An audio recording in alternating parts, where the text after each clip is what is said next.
News at 4. ABC 10 News at 5 starts right now. Right now on ABC 10 News at 5, after months of delays, a COVID relief deal is finally done. We'll look into who will get help and why San Diego small business owners say it may not be nearly enough. Plus, there is growing debate about who should get the next COVID vaccines. Why one of the biggest questions surrounds where our teachers should be in line. And mission accomplished for a hometown hero, the San Diego tradition that inspired a young man to put on the uniform and serve. ABC 10 News at 5 starts now. We begin with the new coronavirus relief bill finally done in Congress and the new help about to be on its way across the country. That includes checks and small business aid for people right here in San Diego. Good evening, I'm Lindsay Pena. And I'm Steve Atkinson. We have team coverage for you. In a moment, we're going to dig into who will qualify for those $600 checks. But let's start with ABC's Elizabeth Schulze. She tells us what's in this $900 billion bill. After months of stalemate on Capitol Hill, economic relief is finally in sight for millions of Americans. More help is on the way. Lawmakers striking an 11th hour $900 billion COVID relief deal, tying the plan to a larger spending bill that will avoid a government shutdown. The agreement includes direct checks for qualifying Americans of up to $600, a $300 boost in weekly federal unemployment benefits through March, roughly $300 billion in aid to small businesses, and billions more for vaccine distribution and schools. Treasury Secretary Steven Mnuchin telling CNBC those stimulus checks could show up in Americans' bank accounts as soon as next week if the bill passes as expected. And a Democratic aide confirms to ABC News the administration is working to deposit 130 million checks by New Year's Day.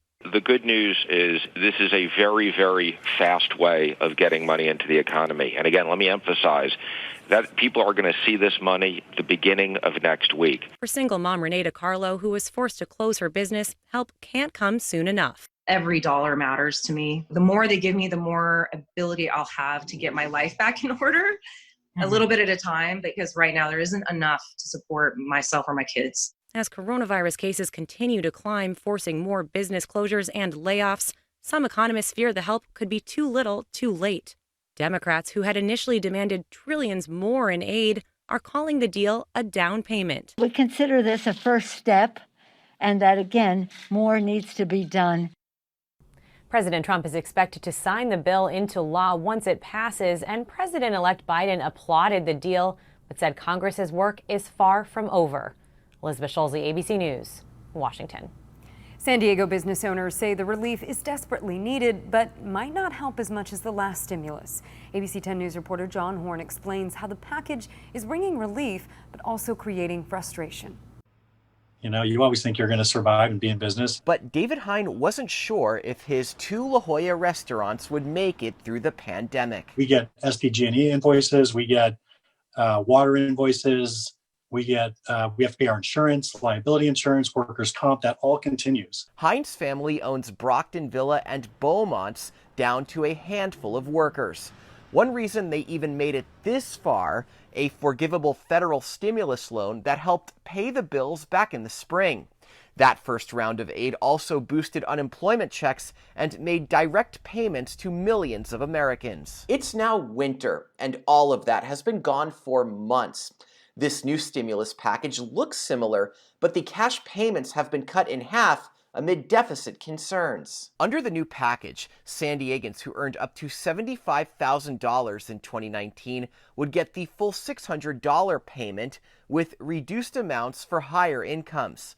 Unemployed San Diegans would also see $300 boosts on their checks starting the week of December 26th through March 14th. I think it's got to be more. This is a really serious situation.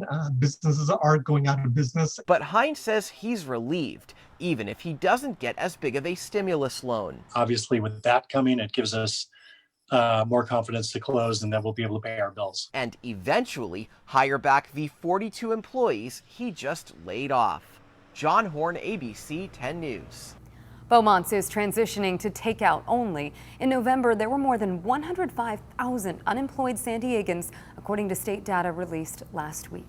The majority of California, 98% to be exact, is currently under a regional stay-at-home order. Today, Governor Gavin Newsom explained it's very likely we will be under that order much longer.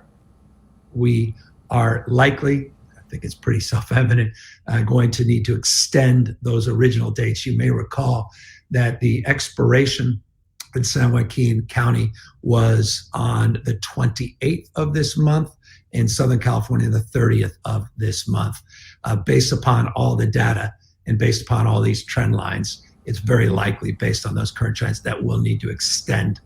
On the vaccine front, the governor announced the first shipment of the Moderna vaccine arrived in California, including here in San Diego.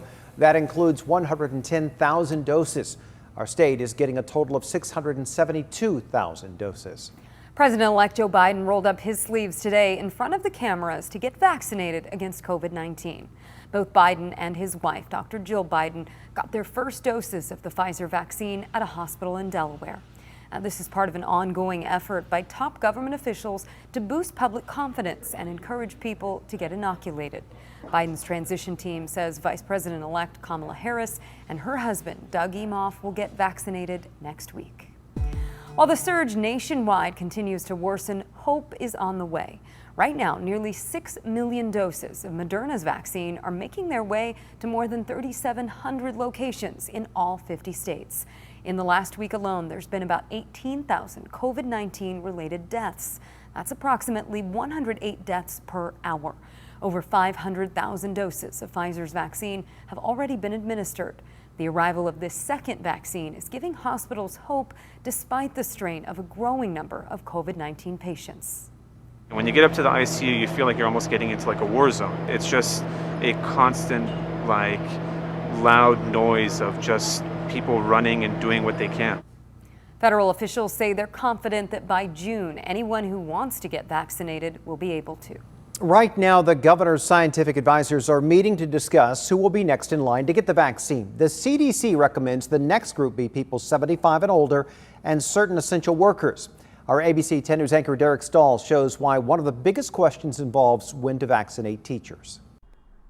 Once we finish vaccinating frontline healthcare workers and people in nursing homes, it'll be on to phase 1B. The CDC says that group should include about 21 million Americans aged 75 and up, and essential workers, about 30 million of them. That essential worker category includes a range of industries, from grocery store workers to police officers to teachers. But ultimately, it'll be up to states and local health departments to figure out how to order those industries. I feel like we're on a organ transplant committee deciding who gets the liver and gets to survive. It's a tough decision. Dr. Christian Ramers is a member of San Diego County's Vaccine Advisory Group. But we want to stick really to who has the highest risk of catching the disease because of the constant exposure that they have, and then who has the highest risk of dying of the disease. Those are really the two main driving principles that we're trying to balance. A lot of states are struggling with when to vaccinate teachers. Nevada's preliminary plan is to put teachers and transit workers ahead of food and retail workers. Louisiana, on the other hand, plans to vaccinate prison guards and food processing workers before teachers. Toby Boyd is the president of the California Teachers Association. And I really hate that idea that we are pitted against other essential workers because, as you just said, they're essential. So there's an important need for them. There are several considerations at play. On one hand, there's agreement that kids are better off at school, educationally and emotionally. In return, it's going to help economically because it's going to allow parents to go back into the workforce without worrying about their child. But on the other hand, education can happen virtually, while jobs like policing, firefighting, and food processing cannot. A school environment, you can basically control the environment with your policies, with changing your air conditioning system, with mandatory masking. Whereas somebody who's in a taco truck, that's the general public. And might be at higher risk when we actually get to those detailed discussions. At a meeting last week, California's Vaccine Advisory Group said it would weigh factors like occupational exposure, risk of severe disease, inability to work at home, and economic necessity when figuring out the order for Phase 1B. The group is still deciding how teachers, food workers, and emergency service workers will stack up. Derek Stahl, ABC 10 News. And the California Department of Public Health told ABC 10 News its focus remains on the distribution of the vaccine to people right now in Phase 1A. They tell us the framework of the next phase should be finalized here in the coming days. The family of the detainee who died in immigration custody during a COVID outbreak at the Otay Mesa Detention Center is suing the federal government. That family is also suing CoreCivic. That's the private prison company in charge of the facility. Carlos Mejia was the first person to die in custody because of COVID. That happened in May. In the lawsuit, his family claims negligence and wrongful death, saying officials put him in conditions they knew would expose him to a deadly disease. ICE and CoreCivic say they do not comment on pending litigation. A North County school district is headed for a battle with its union. Students in the San Dieguito Union High School District thought they could return for on-campus learning in January. But ABC 10 News reporter Rachel Bianco shows us why a judge may have the final say. Ann Cerny has been an Earl Warren Middle School teacher for 27 years. She says she'd love to have her students back, but when she feels it's safe to do so. Yes, in-person learning is best, but it's not going to be that 2019 in-person learning situation, and people aren't seeming to accept that reality. The San Dieguito Union High School District Board of Trustees voted to give kids the option to return to in-person learning 5 days a week starting January 27th. The board previously decided to bring them back 1 day a week starting January 4th. Parents like Lori LaRock applaud the move. We want to feel like we can hang our hat on something, have a light to look forward to, something that's solid and that we can count on. And there's no reason that we need to go backwards. We only want to go forwards. Friday, the California Teachers Association filed this legal petition trying to stop the reopening at 3 of the district's high schools. The union argues in-person instruction did not start at these schools before the county was moved back into the purple tier. Teachers and our union have been vilified in this process. Union leaders estimate up to 20% of teachers won't come back. It's very polarizing, which is a shame because we want to have the kids' best interests at heart. The school board will hold an emergency closed-door session Tuesday to address the union's legal challenge. Rachel Bianco, ABC 10 News.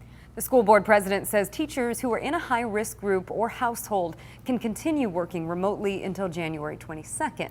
A decision about the third quarter hasn't been made. The Mar Fairgrounds financial situation is only getting worse. The Union Tribune reports that the fairground officials canceled all entertainment contracts for 2021. They include grandstand and midway shows for the San Diego County Fair and all upcoming equestrian events at the Del Mar Horse Park. The fairgrounds revenue is down about 90% this year. The horse park was one of the last remaining source of steady revenue. But now the future of the fairgrounds, it remains unclear as the pandemic continues.